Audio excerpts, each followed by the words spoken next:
The night had been long, but for Mara Lewis, it was finally supposed to end. The soft hum of the coolers echoed through the quiet convenience store, and the smell of coffee grounds lingered in the air. Outside, the world looked calm beneath the pale light of the setting sun. She was wiping down the counter, exhausted but content, ready to turn off the lights and lock up. But fate had other plans, the kind that can twist an ordinary night into something unforgettable. Because just as Mara reached for the key to close the register, the doorbell chimed, and 3 men walked in. Before she could greet them, she felt something cold, not from the air conditioning, but from their eyes. The tall one in front smirked, his boots thudding against the tiled floor. "We're not here to buy," he said with a grin that made her stomach twist. His 2 friends followed close behind, laughing under their breath, their shadows long across the floor. Mara's heart began to race. She glanced toward the clock, 10 minutes past closing. She was alone, or at least, she thought she was. If you believe kindness, courage, and standing up for what's right can still change the world, then please take a moment to like, comment, share, and subscribe to Kindness Corner. It helps stories like this reach more hearts. Mara tried to keep calm, her voice trembling as she said they were closed, but the men only stepped closer. The one with the leather jacket, his name tag read Kyle, laughed. "Closed?" he echoed mockingly. "We're just getting started." One of them leaned on the counter, pretending to study the candy bars, while the third, wearing a red flannel, moved closer toward the side aisle, blocking her exit. The air felt heavy, suffocating. She thought of her mother, who was home waiting, and how she always said, "You never know who walks into your life, some to hurt you, some to save you." Her trembling hands clutched the counter as Kyle leaned closer, his breath reeking of alcohol. "What's wrong, sweetheart?" "Nervous," he taunted. When she didn't answer, he grabbed the front of her red shirt, yanking her forward. The fabric tore near the collar with a sharp sound that broke her inside more than the cloth ever could. She gasped, stumbling back, trying to pull free, but his grip was tight.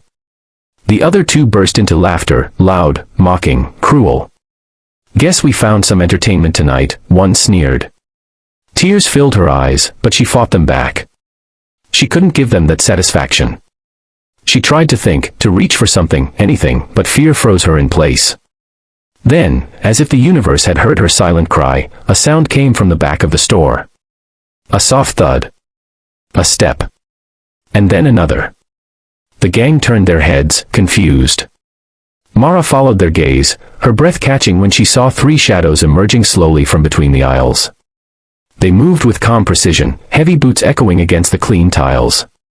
The men who had been laughing just seconds ago fell silent. The leader of the group stepped forward into the light, a tall, rugged man in his late 40s, with a thick salt and pepper beard and tattoos crawling down his arms. His black leather vest bore the unmistakable emblem, Hell's Angels.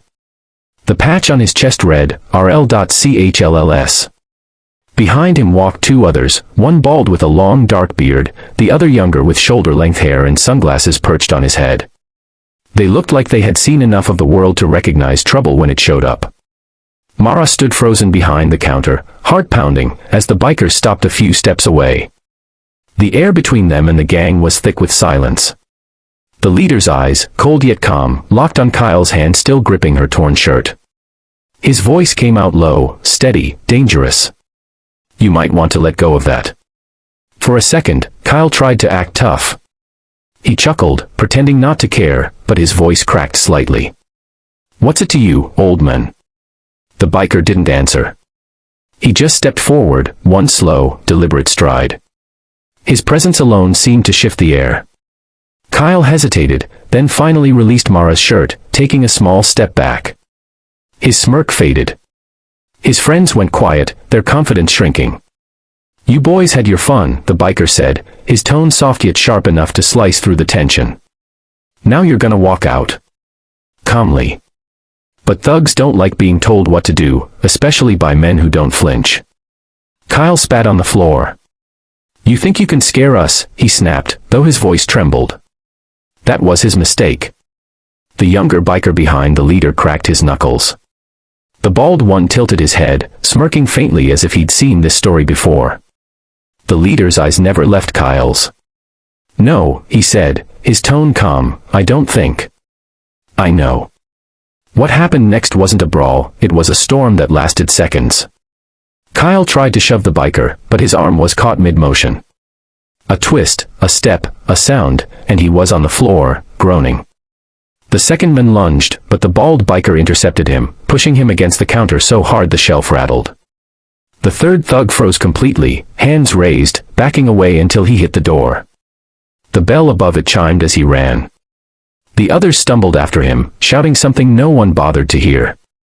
Then, silence. Mara stood behind the counter, her torn shirt trembling in her hands, eyes wide in disbelief. The leader looked at her gently, his tone changing completely. "You okay, miss?" She nodded, barely able to speak. Her voice cracked when she whispered, "Thank you." He just gave a small nod and said, "Keep your lights on a few more minutes. You're never as alone as you think." Then, without another word, the three bikers walked toward the door, their reflections flickering in the glass as they stepped into the sunlight. Mara stood still, feeling her heartbeat slow, tears slipping down her cheeks, not from fear this time, but from relief. She looked out through the window as the motorcycles roared to life, their sound fading into the distance. For the first time in a long while, she felt safe. She realized that heroes don't always wear badges or capes, sometimes, they wear leather vests and carry a quiet kind of kindness that doesn't need to be spoken. If this story touched your heart and reminded you that goodness can come from the most unexpected souls, please take a moment to like, share, and subscribe to Kindness Corner. And before we end, I want you to